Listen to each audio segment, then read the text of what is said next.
What's up? Welcome back. I'm Josh Sarkar, MovieGuy.com, your favorite blind film critic, and today I'm going to talk about this is a film.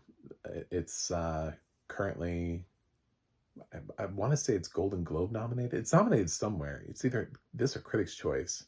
It's got at least one major nomination, right, for it for international feature. But this is The Girl with the Needle. This is Denmark's entry into the Oscar race, and yes, it is currently on the shortlist.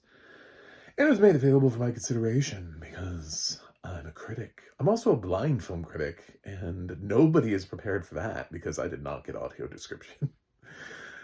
And I've been doing this to myself over and over and over because I think it's important to talk about it, the lack of accessibility, especially with regards to international films, because I think there's something really special about being able to see international perspective, to see filmmakers that come from other countries, to see what it is that they're doing in their country before they try to like Americanize themselves.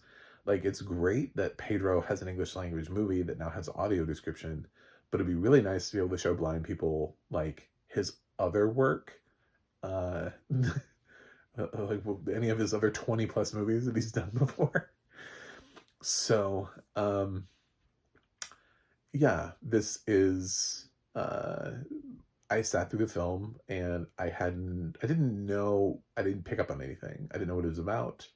It's about 2 hours, a little over, I think, but not much. Um, and it's I was it's funny because when you're sitting watching the movie, you don't know what's happening and where it's taking the plot. And then I just remember there was a guy screaming out of nowhere, and I was like, "What's happening? What's going on?" There's a baby that cries. There's a girl that screams too. I mean, like but the guy was like freaking the hell out. I was like, "What is happening?" So then I listened to some other people who had seen The Girl with the Needle, visual people, those lucky sighted sons of a bitches.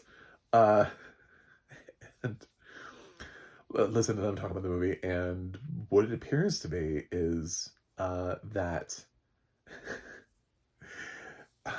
this is a movie that I'm really interested in. It's set during World War One, and our main lead is she's her husband goes off to war and doesn't come back, so presumed dead.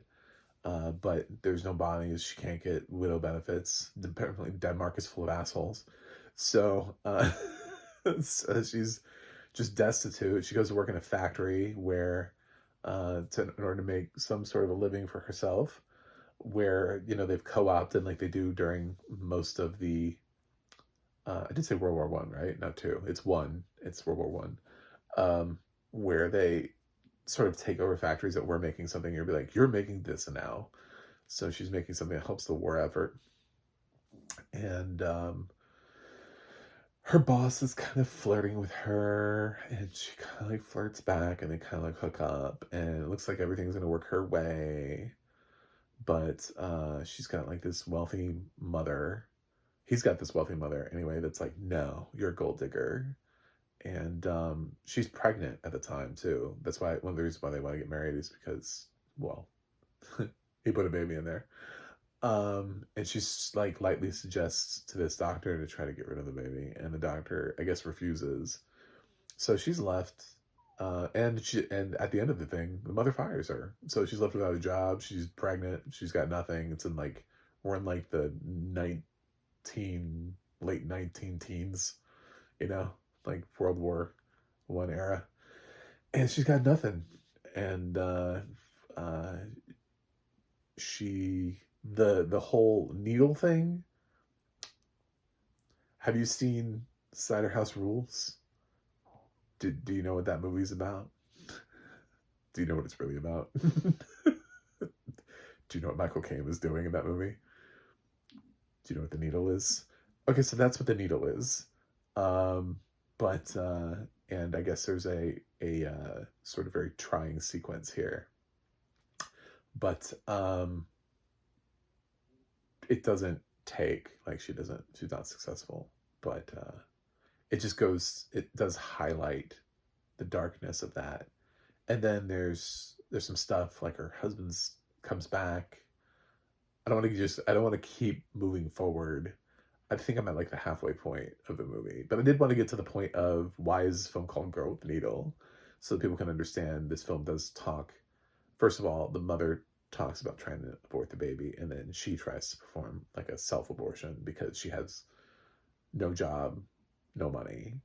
You know, she's like waiting for Jean Valjean to come rescue her, but unfortunately, she's not in France; she's in Denmark. Uh, so it's not a good time. Um,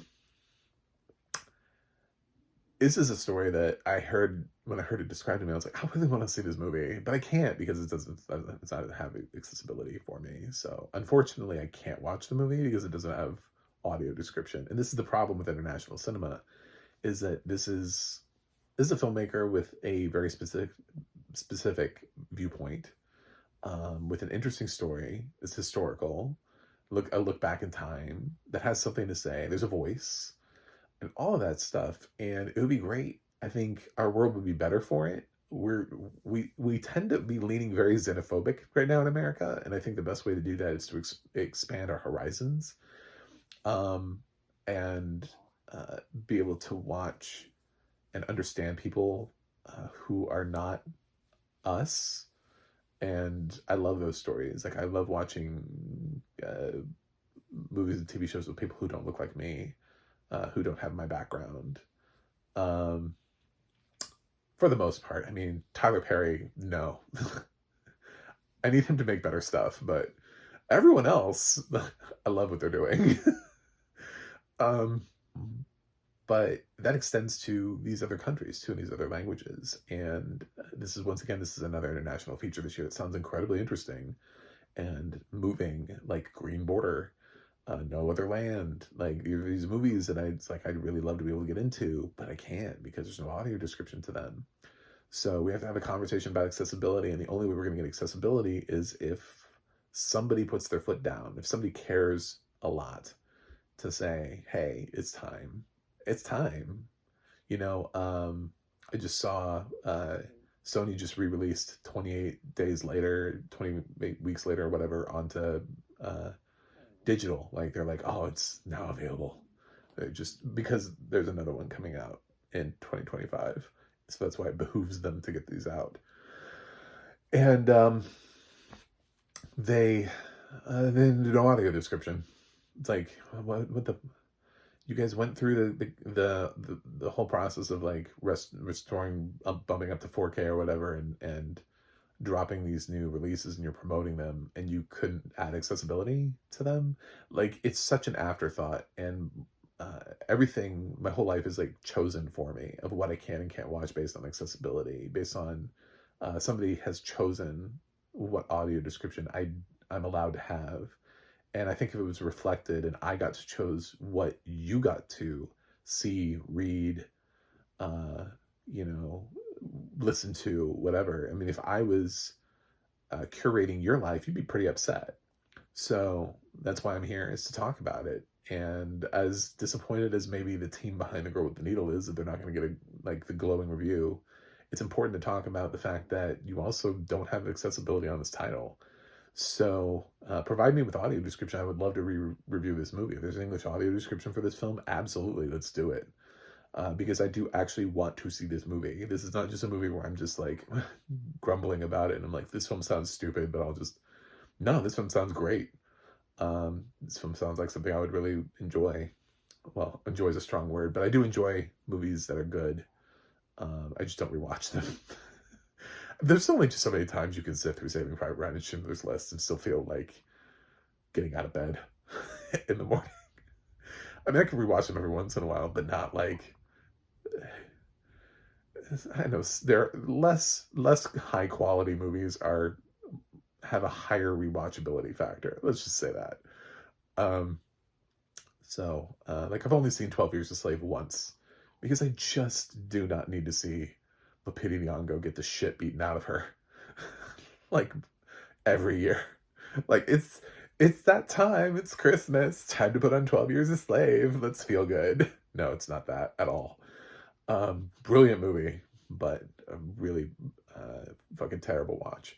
So this could be that too, where I'm like, oh my god, this movie transcendent, and I'll only watch it once, but I'll promote it. I'll be like, yes, great. But as of right now, it's unwatchable due to lack of audio description. Sorry. Anyway, thanks for watching. Thanks for subscribing, and I'll see you guys on the other side.